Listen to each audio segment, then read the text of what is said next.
கடந்த 2020ஆம் ஆண்டு சென்னை அண்ணாநகர் பகுதியில் 10 வயது சிறுமிக்கு பாலியல் தொல்லை அளித்த வழக்கில் குற்றவாளிக்கு 20 ஆண்டுகள் கடுங்காவல் சிறை தண்டனை மற்றும் 5000 ரூபாய் அபராதம் விதித்து நீதிபதி உத்தரவு பிறப்பித்துள்ளார். கூடுதல் விவரங்களை செய்தியாளர் சுப்பிரமணியன் வழங்க கேட்கலாம். வணக்கம் சுப்பிரமணியன், இந்த தீர்ப்பு குறித்த கூடுதல் விவரங்கள் என்ன?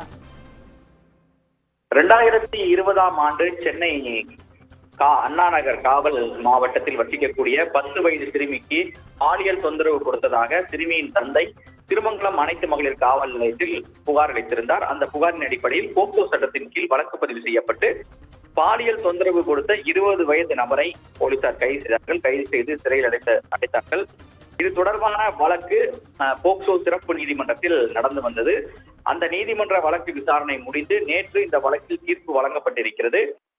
20 வயது கைதான இளைஞருக்கு குற்றம் நிரூபிக்கப்பட்டதால் அவருக்கு 20 ஆண்டுகள் கடுங்காவல் சிறை தண்டனையும் மற்றும் 5000 ரூபாய் அபராதமும் விதிக்கப்பட்டு நீதிமன்றம் தீர்ப்பு வழங்கியிருக்கிறது. அபராதம் செலுத்த தவறினால் மேலும் 1 மாதம் சிறை தண்டனை அனுபவிக்க வேண்டும் என்ற உத்தரவையும் நீதிமன்றம் பிறப்பித்திருக்கிறது.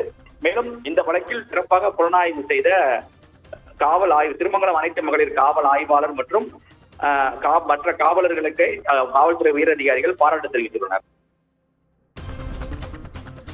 உங்கள் விவரங்களுக்கு நன்றி.